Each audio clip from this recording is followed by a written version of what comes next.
ykkönen A, kakkonen B, kolmonen C, Lehto menee. viitonen E ja kuutonen sijoitus lähtöön. Vilppi.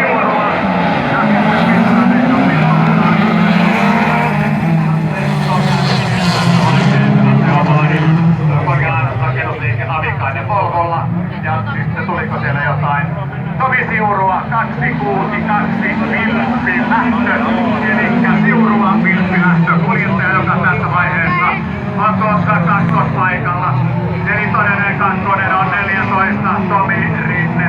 Ja näin ollaan ensimmäistä kertaa sitten kääntämässä tuonne varikkokatsomon etuosiin. Ja näkeekö Siurua sitten tuolla lopun, se on asia erikseen.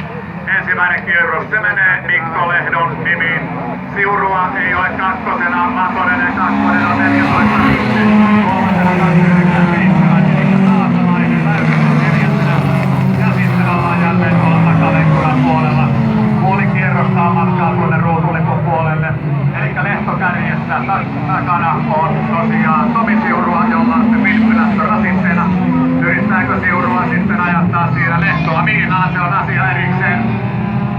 Elikkä tuonne B-paikalle on nousseena, B-paikalla on Tomi Rinne.